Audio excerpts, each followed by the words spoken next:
El autor hace una recopilación de 5 teóricos que vienen de distintas disciplinas de las ciencias sociales que van a explicar un poco el origen y el posterior desarrollo del deporte moderno, ¿sí?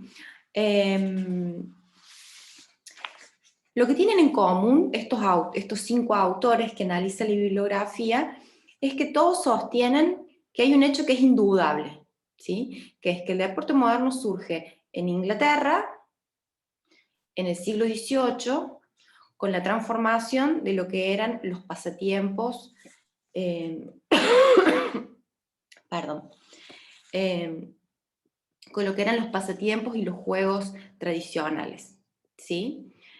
En lo que van a diferenciarse estos autores es en las causas específicas que originaron el surgimiento del deporte. Algunos van a situar esas causas en algunas cuestiones sociales, otros en unas cuestiones económicas, otros en cuestiones políticas, ¿sí? Y eso es lo que quiero a lo que vayamos ahora. Voy a volver a compartir pantalla, así vemos un PowerPoint. El PowerPoint, chicos, aclaro de antemano, que no lo voy a subir a la plataforma, ¿sí? El PowerPoint es un recurso que yo utilizo en las clases, tanto virtuales como presenciales, para que quede un poco más claro el material de la bibliografía, pero de ninguna manera reemplaza la lectura de los textos, ¿sí? Por ese motivo es que no lo subo a la plataforma. Me interesa mucho más que ustedes puedan hacer una lectura del material, que puedan sacar ustedes también su propio recorrido de esa lectura y que no se queden apegados a lo que dice el PowerPoint, que es una lectura mía, la del PowerPoint, ¿sí? Así que, bueno, aclaro esto porque todos los años me preguntan, profe, ¿va a pasar el PowerPoint? Aparte de un PowerPoint que es un poco largo, así que no hay necesidad de que lo tengan. Bueno, voy a poner de nuevo función de compartir. Vamos a ver si...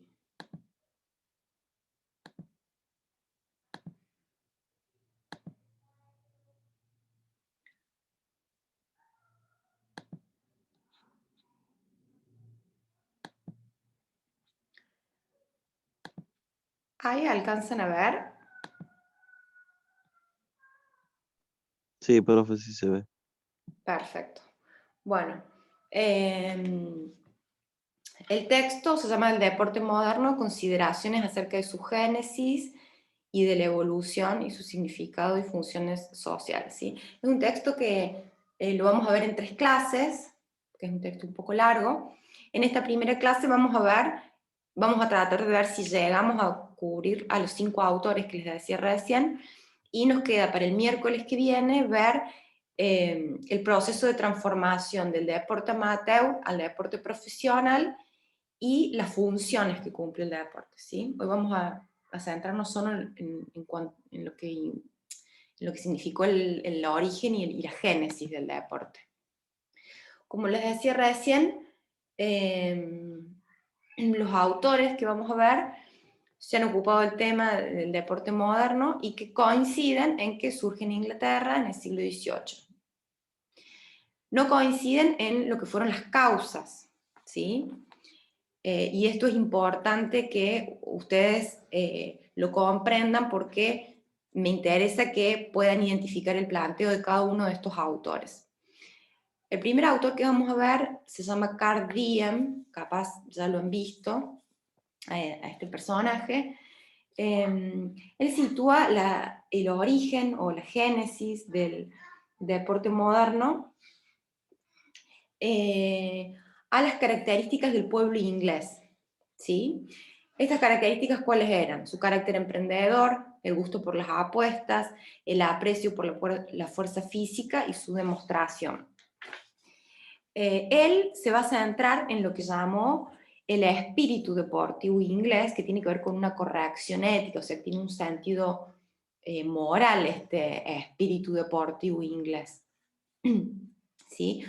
Él lo entiende como una forma de concebir y de practicar la competición deportiva basada en una gran corrección ética, ¿sí? Que surge de un impulso interior. O sea que él no sitúa las causas del surgimiento del deporte en algo como, por ejemplo, la economía, sino que la sitúa más a nivel social, digamos, a los rasgos de la población inglesa, ¿sí?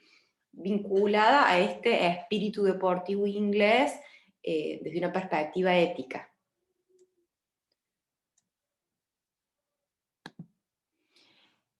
Lo que dice Diem es que justamente este espíritu deportivo da lugar a las reglas y reglamentos escritos de los diferentes deportes, a una organización del deporte con las categorías que después vamos a profundizar más, como es la profesional y amateur, a las reglas de entrenamiento y a lo que después se conoce como el fair play, el juego limpio. ¿Sí? A mí también siempre me importa que sepan quién es el que escribe, ¿no? Diem fue primero un historiador, ¿sí? Y fue secretario general del comité organizador de los Juegos Olímpicos de Berlín del 36, ¿sí? Y bueno, ha sido realmente un teórico muy importante en lo que es la historia del deporte, ¿sí? Ha sido uno de los historiadores más influyentes, yo ahí les puse una fotito de él, y uno de los libros, que es Historia de los Deportes. Este es el primero de los teóricos de los que habla la bibliografía. Hago un paso hacia un recorrido rápido porque también la bibliografía lo menciona rápidamente al autor, ¿sí? No hay mucho más que saber de él. Se agrega un compañero. Perdón por mi tos. Bueno, el segundo de los autores es Richard Mandel.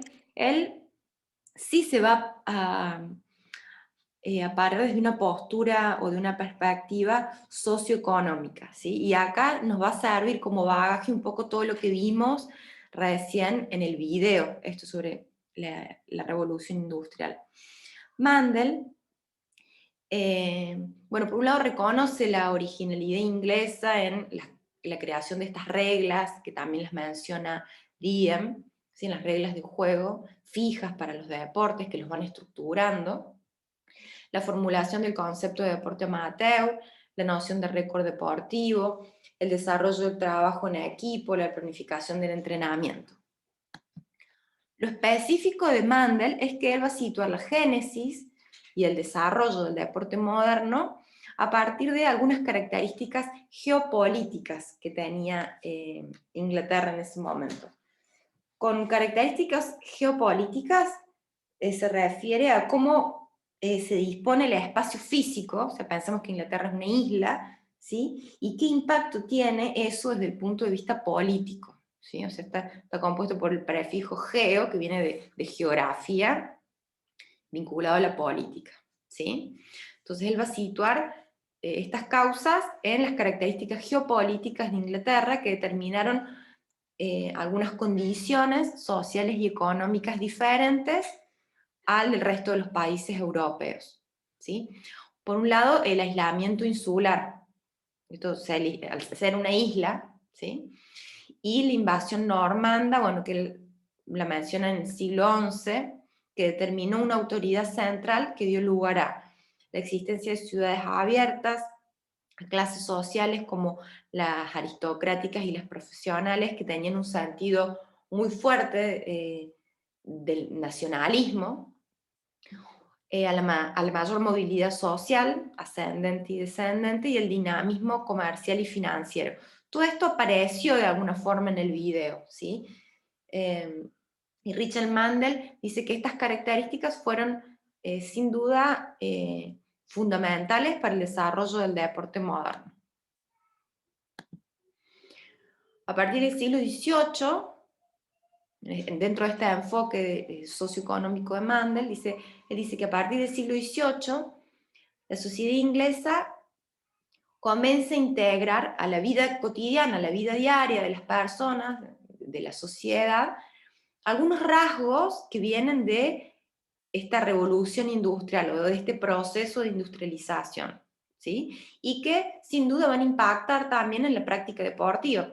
Recién al comienzo de la clase habíamos dicho que justamente el deporte es un fenómeno social también, ¿no? Entonces, al ser un fenómeno social, está influido por todo lo que sucede en la sociedad. Entonces, si hay un gran cambio, como el que se estaba dando en Inglaterra en este momento, atravesado por una revolución industrial que va a modificar los hábitos cotidianos de las personas, por supuesto que eso también va a tener un impacto en la práctica deportiva, ¿sí?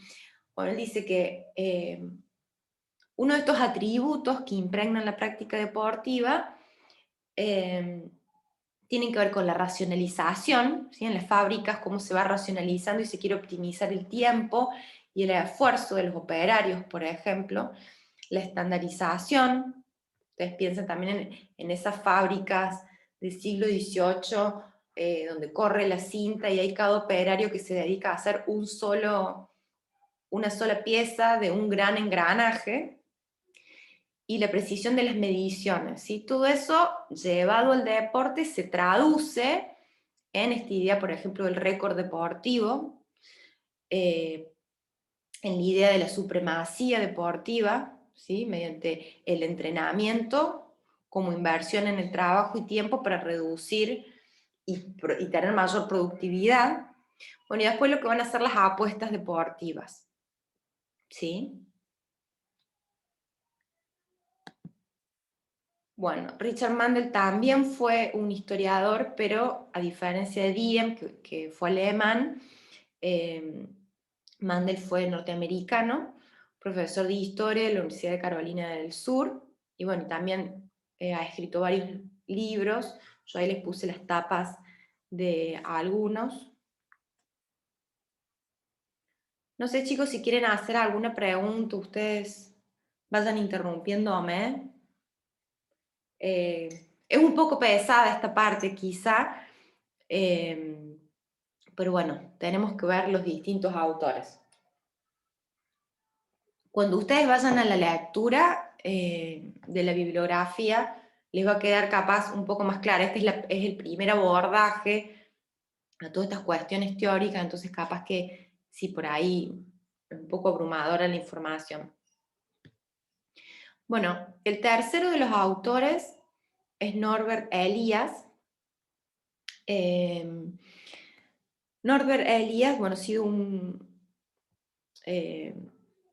sociólogo muy influyente en diversos aspectos de las ciencias sociales. No solamente se ha dedicado a escribir cuestiones vinculadas al deporte, y en todos ha sido muy renombrado después por el resto de la comunidad académica. Norbert Elias digamos, va a pensar el deporte moderno desde una perspectiva sociopolítica, ¿sí?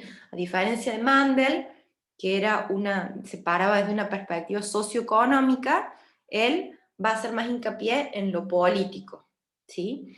Y sostiene que la génesis y el desarrollo del deporte moderno en Inglaterra durante el siglo XVIII fue parte de la pacificación de las clases altas del país, ¿sí? Inglaterra hasta ese momento vivía una serie de situaciones de violencia, incluso de estallidos violentos entre las clases altas del país. Y cuando aparece el Parlamento, todas esas diferencias se van a canalizar no a través de la violencia, sino justamente a través de una discusión, a través del diálogo, a través de la oratoria, ¿sí? Entonces, él va a hacer hincapié sobre todo en eso, en la pacificación de las clases altas con la aparición del Parlamento. Dice, durante este proceso aparece el Parlamento y las clases enfrentadas asumieron códigos éticos que hicieron posibles los enfrentamientos sin violencia en el Parlamento. Las habilidades militares dieron paso a las habilidades pacíficas como la persuasión, la oratoria, la negociación y el pacto, que posibilitó el desarrollo de una mayor capacidad de autocontención, perdón, y un aumento de la sensibilidad respecto al uso de la violencia. Bueno, entonces ya no se trata del estallido impulsivo de la violencia, sino que hay un poco más de esto de autocontención, ¿no? Este cambio civilizador en la conducta política se extiende a la vida social, dice Elías. Entonces, a la parlamentarización de las clases hacendadas le equivale la deportivización de los pasatiempos, ¿sí? O sea, de la mano de toda esta nueva conducta ética que implica resolver diferencias a través de una discusión parlamentaria, en los tiempos libres se va dando en paralelo la conformación de los deportes. Este enfoque sociopolítico de Elías está asociado, bueno, al proceso civilizador, como decía recién, y al desarrollo de las estructuras de poder. En la organización y difusión de los nuevos deportes, señala la importancia que tuvieron los clubes. ¿Sí? Este concepto en Elías es muy importante. A partir de los clubes, que eran instituciones que expresaban el derecho de los caballeros a reunirse libremente, se fueron organizando los deportes. Y acá es importante hacer una aclaración. Estos clubes, como lo menciona acá la Filmina, después ustedes si van al texto van a poder profundizarlo un poco más, eran instituciones que estaban conformadas primero por hombres, no participaban mujeres, y después no cualquier hombre, ¿sí? Eran hombres de las clases altas. ¿Sí? A partir de ese núcleo es que se van configurando y organizando los deportes.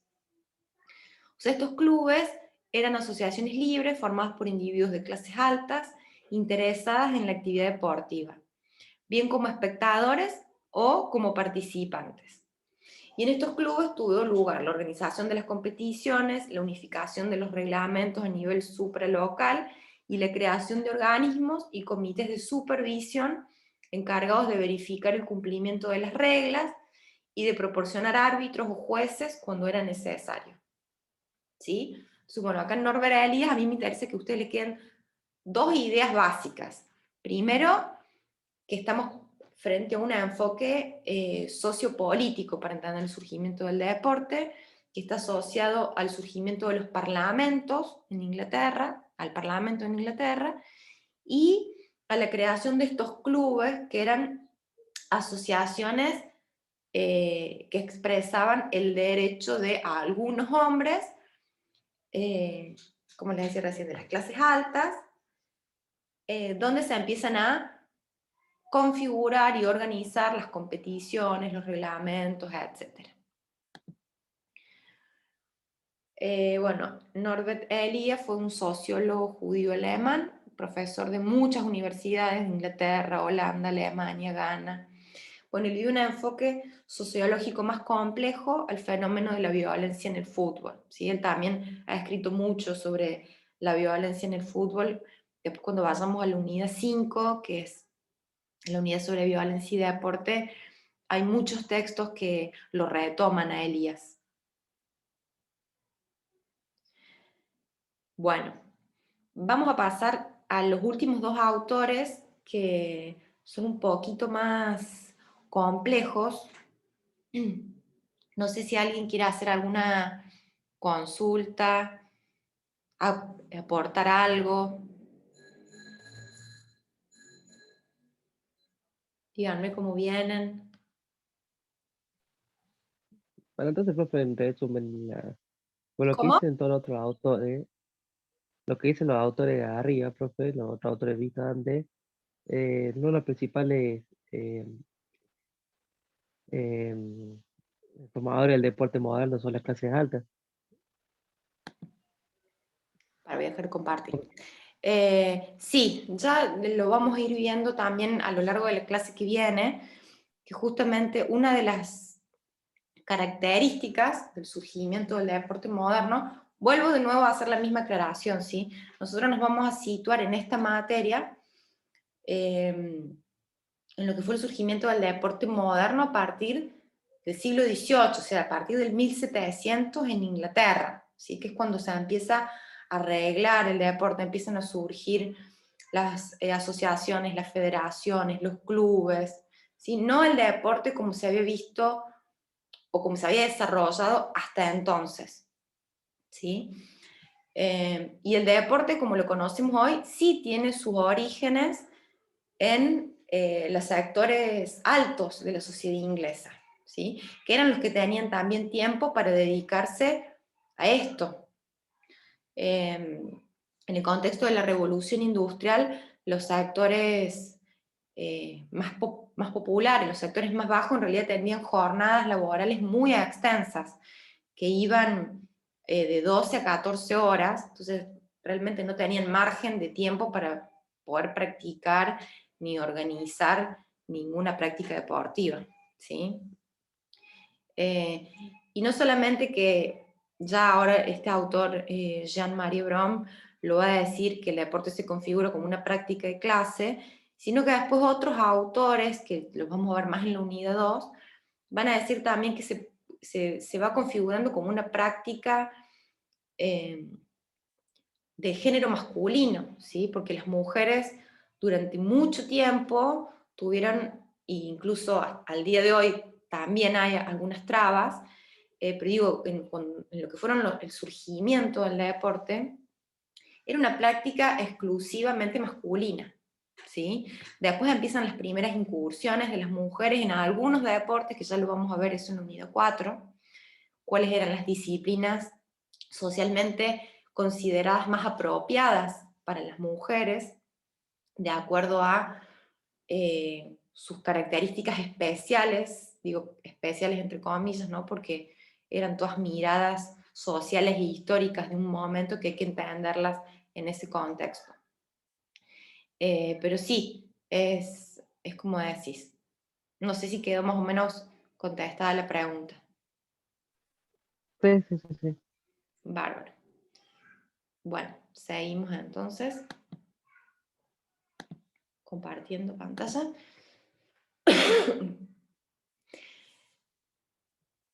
Bueno, pasamos al cuarto autor, que es Jean-Marie Brom. Bueno, los últimos dos autores que vamos a ver, digo, son un poquito más densos en su teoría, un poquito más complejos, y bastante diferente el planteo que hacen a los autores anteriores, ¿sí? Brom es un neomarxista, o sea, se para desde una posición sociocrítica, rechaza los planteos que consideraban al deporte como una actividad transhistórica vinculada a los orígenes de la humanidad. Esto significa que Jean-Marie Brom no considera que el deporte haya existido desde siempre, a eso se refiere con actividad transhistórica. Él dice que el deporte surge en un momento concreto de la historia de la humanidad y para una función muy concreta, ¿sí? Bueno, vuelvo de nuevo al punto 2 de esta filmina que dice, rechaza los planteos que consideran el deporte como una actividad transhistórica vinculada a los orígenes de la humanidad y la idea de que el deporte tenga que ver con los ejercicios físicos de carácter lúdico, competitivo, ritual, utilitario, militar, que se practicaron en la antigüedad. ¿Sí? O sea, él rompe con toda esa mirada que se sostenía del deporte anterior, y dice que la génesis y el desarrollo del deporte moderno comienza en Inglaterra con el modo capitalista de producción industrial, y que responde a las necesidades de dicho modo de producción, ¿sí? Esto está muy alineado, perdón, esto está muy alineado con todo lo que es el planteo de la corriente marxista en general, ¿sí? Que explican muchos aspectos de la sociedad a partir de el modelo económico capitalista, ¿sí? Bueno, Jean-Marie Brom dice que como deporte debe entenderse exclusivamente al deporte moderno. DM yo lo pongo en mayúscula porque es deporte moderno, constituido inicialmente como una práctica de clase, esto es lo que conversábamos recién, cuyos orígenes se sitúan en Inglaterra, en el marco de la Revolución Industrial, y cuyo desarrollo debe vincularse al modo de producción capitalista. El deporte moderno se configuró como el contexto de las relaciones de producción burguesa y reproduce ideológicamente los modos, valores y estatus de dichas relaciones de producción y en el orden social dominante bajo la supervisión del aparato del Estado. Bueno, esa parte quizás les parece un poco compleja. No se preocupen, ya la vamos a ir desandando un poco, ¿sí? Él lo que dice básicamente es que el deporte se configuró como una práctica de clase porque surge en los sectores altos o burgueses de la sociedad inglesa, y cumple una función de reproducción de la ideología de ese sector social, ¿sí? O sea, ustedes piensen que estamos en un contexto de revolución industrial, ha emergido esta clase social que es la burguesía, empiezan a configurarse los deportes, y el deporte siempre está asociado también a algunos valores, ¿sí? Bueno, los valores que va a traer aparejado el deporte son los valores de esta clase social. Si ustedes piensen que, por ejemplo, la gente que practique, no sé, fútbol en ese momento en Inglaterra, van a ser los de los sectores sociales que realmente cuentan con el tiempo para practicar fútbol. Entonces ya desde ahí empezamos a entenderlo como una práctica de clase y que reproduce estos valores y estatus de esta clase social dominante, ¿sí? En las charlas, por ejemplo, en las competiciones que empiecen a tener, en el dinero que inviertan en la práctica deportiva, ¿sí? Bueno, en todo eso se va viendo cómo reproduce la ideología de este sector social. El autor considera que los clubes y las federaciones deportivas se asemejan a entidades comerciales que compiten entre sí, tienden a mercantilizar la figura del deportista y contribuyen a la promoción del espectáculo deportivo de masas con la complicidad del aparato del Estado, con la finalidad de obtener beneficios económicos y políticos. Bueno, esto no está muy alejado de no está muy alejado de la realidad que vemos hoy tampoco, ¿no? Piensen en lo que ha sido noticias en estos últimos días, la salida de Messi, por ejemplo, de Barcelona, y podemos ver ahí, ¿no? Bueno, el Messi y en un montón de otros deportistas podemos ver esto, cómo realmente algunos deportes configuran un espectáculo. Uy, ya nos quedan 10 minutos nomás.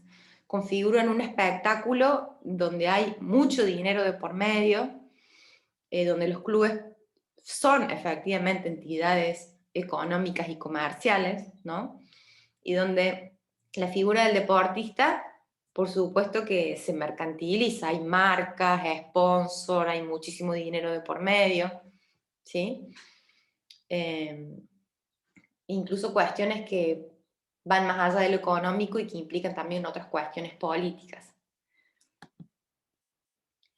Bueno, Jean-Marie Brom está vivo actualmente, nació en 1940 en Francia, es sociólogo, antropólogo y filósofo, y bueno, principal defensor de la crítica radical al deporte en Francia. Ahí yo les puse algunas tapas de sus libros.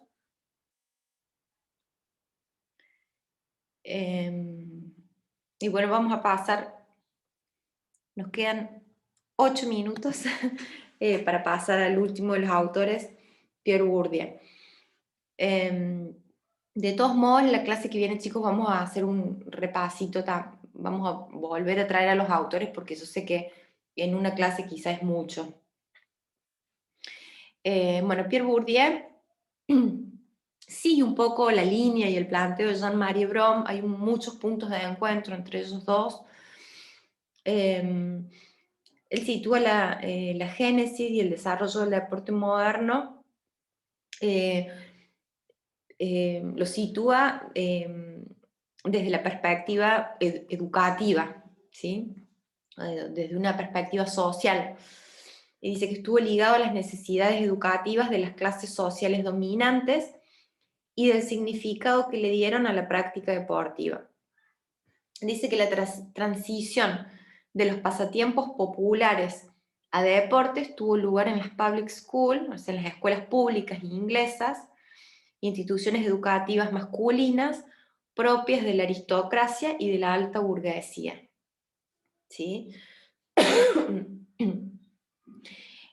Dice que en esa recreación de la práctica de las actividades físicas y de los pasatiempos tradicionales se incorporan aspectos propios de estas instituciones educativas, de los valores y modos sociales de las clases dominantes que fueron transmitidas a sus hijos para su formación, lo que incrementaba la diferencia de significados que tales actividades y pasatiempos tenían entre las capas bajas de la población, como por ejemplo las fiestas agrarias, los juegos o rituales, ¿sí?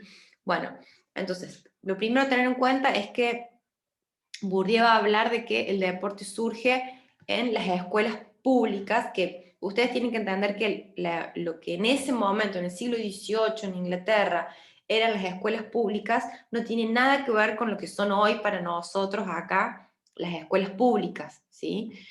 En ese momento, las escuelas públicas inglesas eran instituciones de la alta alcurnia, ¿sí? Iban solo hombres y de la aristocracia, ¿sí? O de la alta burguesía. Entonces ustedes saben que las escuelas, una de las principales funciones que tienen es la de socialización, o sea, transmitir determinados conocimientos y aprendizajes que la sociedad considera que son fundamentales y que son útiles, y transmitir también algunos valores.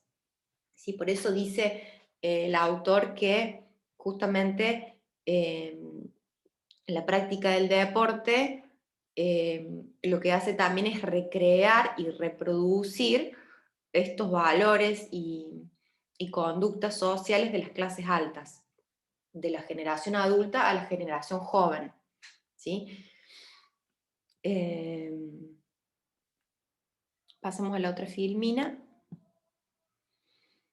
Bueno, y él dice que la evolución posterior del deporte pasa de ser una práctica elitista, concebida y reservada para los amateurs, a una práctica popular, reservada para la clase trabajadora, y un espectáculo producido por profesionales para el consumo de masa. O sea, él primero dice que el origen tiene que ver con estas escuelas públicas que tienen una raíz elitista, pero con la posterior evolución del deporte a lo largo de los años, se va ampliando el margen social, ¿sí? Entonces pasa de ser una práctica elitista a una práctica popular. A medida que los sectores más bajos de la sociedad, los sectores populares, por decirlo de alguna forma, comienzan a acceder a un poco de tiempo libre, un poco de tiempo de ocio, empiezan a involucrarse con las prácticas deportivas, ¿sí? Cada vez más. Entonces es como que se empieza a democratizar el deporte, ¿sí? Esta evolución del deporte se debió a las funciones que cumplió en las public schools inglesas, la movilización, la ocupación y el control de los estudiantes. Estos se extendieron y convirtieron en un instrumento de control social extremadamente económico. El tránsito del deporte, desde las escuelas de élite a las asociaciones deportivas de masa, fue acompañado por un cambio en las funciones y significados que le dieron los organizadores, los deportistas y el público al deporte. También una transformación de expectativas y de demandas de deportistas y público.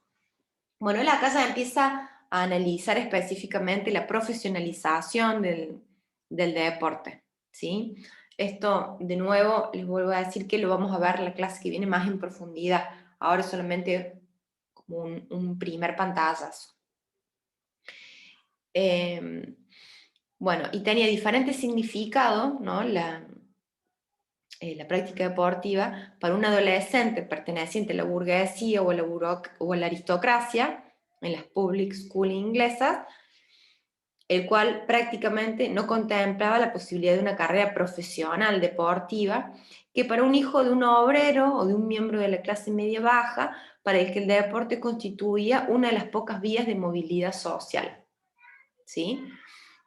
O sea, él ahí empieza a desarrollar un poco esta idea de que el deporte tiene un origen aristocrático y que comienza a popularizarse, y así comienza el paso de lo que era el deporte amateur, que era un deporte de aficionados, al deporte profesional, donde ya algunos sectores sociales lo ven como una posibilidad laboral concreta y una posibilidad de movilidad social. Chicos, vamos a dejar acá porque quedan 2 minutitos nomás. Voy a dejar de compartir. La clase que viene vamos a empezar retomando los autores, sobre todo vamos a terminar con el planteo de Bourdieu, que falta un poquitito, pero que, digamos, a grandes rasgos lo pudimos ver. Y va a quedar muchísimo más claro todo este planteo cuando nos paremos en el segundo punto de nuestro programa, que es el deporte amateur y el deporte profesional, ¿sí? Porque en esa parte la bibliografía retoma justamente mucho de esta evolución del deporte, así que un poco que lo repite, ¿sí? Bueno, ha sido un gusto este primer encuentro, nos queda menos de 1 minuto, los espero el miércoles que viene a las 8:15 para continuar avanzando un poquito más, ¿sí? Yo les voy a dejar ahora una pequeña actividad. Cualquier duda que tengan me escriben por mail, pueden hacerlo para la semana que viene o puede quedar para la otra, ¿sí? Yo en todo caso en la clase que viene se las explico bien a la actividad, pero de todos modos la subo ahora para que ya la tengan, ¿sí? Bueno, profe. Bárbaro. ¿Nos deja su mail ahí, profe, en la actividad también? Sí, les dejo mi mail. Pueden escribirme también por el correo interno del aula. Bueno, profe. Bueno, chicos, los libero, así se pueden ir a encontrar con la profe Flores. Que tengan una linda jornada y gracias por estar. Gracias, profe. Igualmente, Gracias, que profe. tenga buen día. Igualmente, gracias, profe. profe. Nos vemos. Buen día. Chao. Chau, Chao, profe. profe.